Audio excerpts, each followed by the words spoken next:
Hello friend, चलिए अब हम बात करने जा रहे हैं एक बहुत ही इंपॉर्टेंट टॉपिक की, that is the VRS compensation. VRS क्या होता है? Voluntary retirement scheme. Voluntary retirement scheme के अंदर क्या होता है बेसिकली, अगर आपने इसके बारे में पहले सुना भी होगा, एम्प्लॉयर एम्प्लॉय को ऑफर करता है कि आप चाहे तो ऑर्गेनाइजेशन छोड़ के जा सकते हैं, और अगर कोई एम्प्लॉय कहता है कि ठीक है मुझे ऑर्गेनाइजेशन छोड़ के जाना है, तो उसके बदले में एम्प्लॉयर एम्प्लॉय को एक कंपनसेशन अमाउंट देता है जिसको हम बोलते हैं वीआरएस कंपनसेशन। इसको गोल्डन हैंडशेक स्कीम भी बोला जाता है। उसके पीछे कारण ये है कि जनरली जब एम्प्लॉय एम्प्लॉयर के बीच में कोई मन मुटाव आता है तभी वो छोड़ के जाते हैं, लेकिन इसके अंदर क्या है, एम्प्लॉय वॉलेंट्री छोड़ के जा रहा है और वो एम्प्लॉयर के फेवर में भी है क्योंकि एम्प्लॉयर जो है ऑलरेडी ओवर स्टाफ्ड है। अब हम बात करते हैं इसकी टैक्सेबिलिटी की। टैक्सेबिलिटी की बात करें तो जो भी वीआरएस कंपनसेशन मिला है वो या 5 lakh whichever is lower assessee के हाथ में, मतलब एम्प्लॉय के हाथ में जो है वो एग्जेम्प्ट होगा, जो भी दोनों में से लोअर होगा। लेकिन यहाँ पर हमें कुछ बातें बड़े ध्यान से सुननी और समझनी है। वो क्या? ध्यान से देखिए। सबसे पहले एलिजिबल एम्प्लॉय, मतलब कौन कौन से ऐसे एम्प्लॉयज हैं जिनको ये एग्जम्पशन मिलेगी। हर किसी को नहीं मिलेगी। या तो वो कंपनी एम्प्लॉय हो, या state government, central government, local authority, cooperative society के, किसी यूनिवर्सिटी के, आईआईटी के, आईआईएम के, या अदर्स स्पेसिफाइड बाय नोटिफिकेशन। मोटा मोटा अगर पार्टनरशिप के हैं या किसी इंडिविजुअल फर्म में या कहीं एचयूएफ में अगर वो काम कर रहा है तो कोई एग्जम्पशन नहीं मिलेगी क्योंकि वो एलिजिबल एम्प्लॉई नहीं है। एलिजिबल एम्प्लॉय वही है जो एम्प्लॉयज़ हैं किसके? कंपनी के, central government, state government, local authority, cooperative, university, IIT, IIM या अदर स्पेसिफाइड बाय नोटिफिकेशन। ये तो इतना इंपॉर्टेंट नहीं था, लेकिन अगला जो टॉपिक है वो बहुत इंपॉर्टेंट है। Basically the guidelines. There are certain guidelines for VRS compensation. अगर वो गाइडलाइंस पूरी नहीं कर रही है कंपनी या एम्प्लॉय, तो उस केस के अंदर भी कोई एग्जम्पशन नहीं मिलेगा। और वो क्या है, आइए मैंने आपके लिए पहले से लिख दिया है, सारा टाइम हम समझने में लगाएंगे, थोड़ा सा ज़्यादा था। फर्स्ट पॉइंट है, employ completed 10 year of service. कम से कम 10 साल की सर्विस एम्प्लॉय ने जरूर दी हो, या कम से कम 40 ईयर्स ऑफ एज हो। दोनों में से कोई भी एक चीज होनी चाहिए। और लिखा हुआ है या एंड लिखा हुआ है? और। या तो एम्प्लॉय ने उस ऑर्गेनाइजेशन में कम से कम 10 साल की सर्विस दी हो, और अगर 10 साल की सर्विस नहीं दी तो 40 ईयर्स ऑफ एज होनी चाहिए। अब वो कहे कि भैया अभी 9 साल की सर्विस दी और एज है 35 साल, तो फिर और वो वीआरएस लेना चाहता है, तो उस केस के अंदर कोई एग्जम्पशन नहीं मिलेगा। Rule 2BA makes it clear, for the purpose of claiming exemption there are certain guidelines. The first one is either the employee has completed the 10 years of service or has completed the 40 years of age. However, this point number 1 will not be applicable in case of public sector company. उस case में ये applicable नहीं होगा। ठीक है जी, point number 1 hopefully आपको clear है। जो वीआरएस स्कीम डिजाइन की गई है उसका मेन मकसद होना चाहिए to reduce the strength of employees. The purpose of scheme is to reduce the existing strength of employees। और जब हम बात करते हैं is to reduce the existing strength of employee, तो ये नहीं है कि मिस्टर राम को निकाला और उसकी जगह मिस्टर श्याम को रख लिया। भैया आपकी वीआरएस का पर्पस था to reduce the existing strength of employee. इसका मतलब वीआरएस की वजह से जो वैकेंसी अराइज हुई है उस पोस्ट पर किसी और का रिक्रूटमेंट नहीं होना चाहिए। And the vacancy caused by voluntary retirement is not to be filled up. ये बात आपको ध्यान रखनी है। ये कंपनी के पार्ट पर है, ये एम्प्लॉय के पार्ट पर हो गया। जो रिटायरिंग एम्प्लॉय है, ये ना हो कि इस ऑर्गेनाइजेशन से तो उसने रिटायरमेंट ले लिया और इसी ऑर्गेनाइजेशन की सेम मैनेजमेंट की दूसरी ऑर्गेनाइजेशन में जाकर वो काम कर रहा है। देखो मिस्टर राम है, एबीसी लिमिटेड में काम कर रहे थे, वहां से वॉलंटरी रिटायरमेंट ले लिया और अब XYZ लिमिटेड में काम कर रहे हैं, कोई दिक्कत नहीं है, प्रोवाइडेड एबीसी लिमिटेड और XYZ लिमिटेड का सेम मैनेजमेंट नहीं होना चाहिए। ये बात आपको ध्यान रखनी है। ये नहीं है कि एम्प्लॉय किसी दूसरी ऑर्गेनाइजेशन में काम ही नहीं कर सकता, वॉलंटरी रिटायरमेंट के बाद काम तो कर सकता है, बट वो दूसरी ऑर्गेनाइजेशन जो है वो अंडर द सेम मैनेजमेंट नहीं होनी चाहिए। Retiring employee is not employed in another organisation of same management. तीनों पॉइंट बहुत इंपॉर्टेंट, गाइडलाइंस याद होनी चाहिए, बहुत इंपॉर्टेंट टॉपिक आप कर रहे हैं। और इस टॉपिक के अंदर इस एग्जाम्शन से ज़्यादा इंपॉर्टेंट ये गाइडलाइंस है। सबसे पहला 10 years of service या 40 years of age, but this is not applicable in case of public sector company. Second, the purpose of scheme must be to reduce the existing strength of employees, and if the vacancy is caused by voluntary retirement, then such vacancy should not be filled up by the company. And the third one is what, कि retiring employee जो है वो किसी और organization में जिसकी same management है उसमें employee नहीं होना चाहिए, ठीक है। उसके बाद फोर्थ पॉइंट है कि मैक्सिमम अमाउंट ऑफ कंपनसेशन कितना मिल सकता है, ये भी बताया है। यहां पर था अमाउंट ऑफ एग्जेम्पशन कितना होगा, यहां पर बताया है कि अगर इससे ज्यादा कंपनसेशन मिल रहा होगा तो ये सेक्शन ही एप्लीकेबल नहीं होगा। मतलब ये जो मैं आपको 2 पॉइंट्स बताने जा रहा हूं, इन दोनों में से हम हायर लेंगे, और अगर उससे भी ज्यादा कंपनसेशन मिला है तो this exemption under section 10(10)(c) will not be applicable. ये समझ रहे हैं इसका मतलब क्या है? If amount of VRS compensation exceeds limit specified in this guideline, then no exemption can be claimed.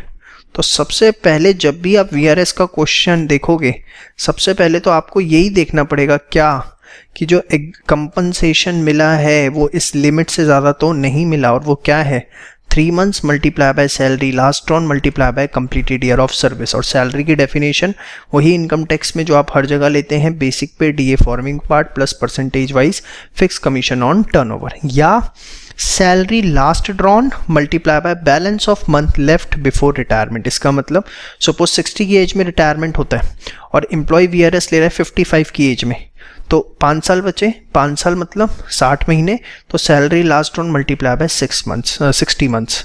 तो दोनों को आप निकालेंगे, जो भी हायर होगा उससे ज़्यादा कंपनसेशन अमाउंट नहीं होना चाहिए, अगर है तो फिर तो कोई एग्जाम्पशन ही नहीं मिलने वाला। Very very important point. अब ये क्वेश्चन भी ले रहा हूँ इसके बाद, उसके अंदर भी इसको देखेंगे। हमेशा ये आपको एग्जाम्पशन कंप्यूट करने से पहले निकालना ही निकालना है, ये बात ध्यान रखना। समझ आ रहा है? पक्का? श्योर? गुड।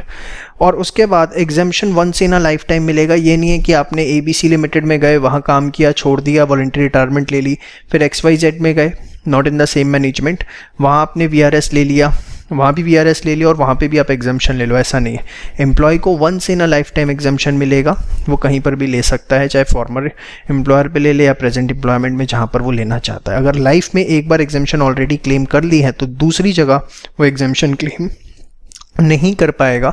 इनफैक्ट 5 लाख की लिमिट क्रॉस नहीं भी हुई है तो भी नहीं, क्योंकि अभी तक हमने जितने प्रोविजंस पढ़े हैं उसमें क्या देखा था कि सपोज 3 लाख की लिमिट है मैक्सिमम, और उसमें से एक जगह ऑलरेडी 2 लाख क्लेम हो चुका है, तो नेक्स्ट जगह 1 लाख वो क्लेम कर सकता है। हमने यही अभी तक पढ़ा है सब जगह, लेकिन यहाँ पर ऐसा नहीं है। यहाँ पर only once in a life time आपको एग्जाम्पशन मिलेगा, ये बात आपको ध्यान रखनी है।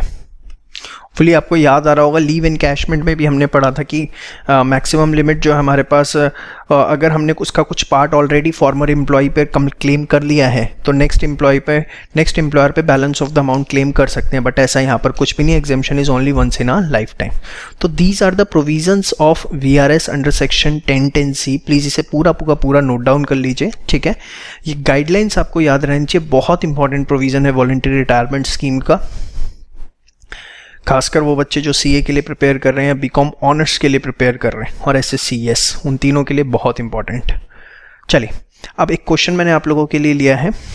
Om is employed in a public company. कहाँ पर है पब्लिक कंपनी? पब्लिक कंपनी है तो पहला पॉइंट नहीं लगेगा, 40 years ऑफ एज या 10 years of service, and is paid ₹6 lakh on voluntary retirement. 6 lakh रुपए मिले वॉलंटरी रिटायरमेंट पे। Normal age of retirement is 60 years and he is 45 years। चलो वैसे भी वो 45 साल है तो 40 साल वाली लिमिट क्रॉस हो रही है, बट हमें वो चेक करने की ज़रूरत नहीं है क्योंकि फर्स्ट पॉइंट जो है पब्लिक सेक्टर कंपनी पे नहीं लगता। and completed 40 years of service. His monthly salary at the time of retirement was basic pay, DA, HRA, conveyance allowance, ये सब. Compute taxable VRS. तो सबसे पहले ध्यान से देखिए, amount of VRS, sorry, amount of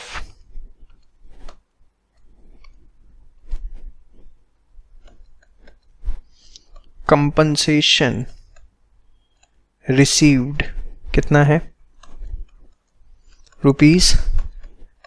₹6 lakh. Yes और नो, पक्का. अब हमें पता है कि अमाउंट ऑफ कंपनसेशन जो है वो ज़्यादा नहीं होना चाहिए. किससे? Either of the two limits. तो चेक करते हैं. VRS compensation shall not exceed, अब क्या, shall not exceed first 3 months multiply by salary last drawn. Salary is 10,000, 13,000. HRA नहीं लेना, कन्वेंस अलाउंस लेना या नहीं लेना? नहीं लेना. तो सिर्फ 13,000 लेंगे. फॉर्मिंग पार्ट होपफुली अब इतना आपको समझ में आ रहा है. आप मेरे साथ अच्छी ट्यूनिंग बना चुके हो. इतने शायद हम 14-15th पार्ट ही कर रहे हैं. ठीक है. Multiply by completed year of service. कितने साल की सर्विस दे दी? 20 साल की. ठीक है. तो ये हमारा अमाउंट देखें कितना आता है. 13,000 मल्टीप्लाई बाय 3 मल्टीप्लाई बाय 20, 7,80,000. ठीक है. या अगर बात करें salary last drawn, salary last drawn कितनी है? 13,000 मल्टीप्लाई बाय कितने मंथ्स बचे हुए हैं बिफोर रिटायरमेंट. तो 60 की एज में रिटायरमेंट है 45, तो 15 साल हो गए और 1 साल में 12 महीने. तो 13,000 into 15 into 12, 23,40,000.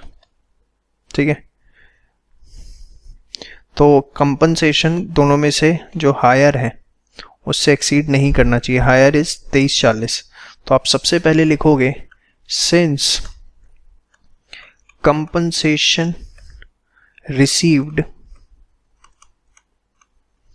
does not exceed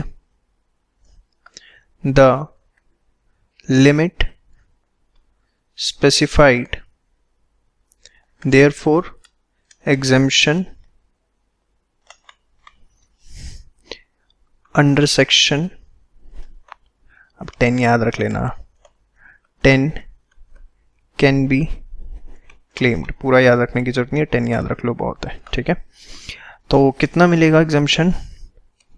amount received और 5 lakh whichever is lower. ठीक है. तो VRS received is 6 lakh and exemption in जो है वो अपना कितना होगा? 5 लाख होगा. यस और नो? 6 और अमाउंट रिसीव्ड इज 6 और exemption maximum 5 lakh whichever is lower. तो ये आपका क्या आ जाएगा? Taxable VRS. होपफुली आपको क्लियर है. बट अगर suppose would your answer be different if he receives compensation of ₹10 lakh? Case A. देखो 10 लाख मिलता है, कोई दिक्कत नहीं है. In this case Om has received compensation within prescribed limit. Therefore, exemption under section 10 is available. हाँ या ना? और कितना मिलेगा? अमाउंट रिसीव्ड और 5 lakh whichever is higher. तो amount receive whichever is lower, sorry, amount received is 10 lakh minus exemption कितना होगा बताओ? कितना होगा? 5 लाख. जगाना पड़ता है तुम लोगों को. 5 लाख. तो ये आ गया taxable VRS, but case B में no exemption available under section 10 as compensation received is 29,80,000 which exceeds the limit specified by rule, अरे याद नहीं रखना मेरा, बस याद है इसलिए मैं लिख रहा हूँ, rule 2BA, that is 23,40,000 in this case.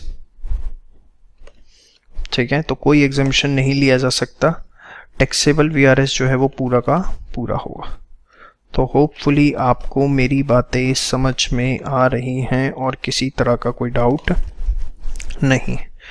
बड़ी मेहनत लगी बेटा इस वीडियो को रिकॉर्ड करने में। चलो फटाफट thumbs up, inform your maximum friends and you can rate us, just go on to the Google, type Chandan Poddar and you can give us a star rating, and please don't forget to mention your name, school, university level, CA, whatever you are doing in the comment box. Thank you so much.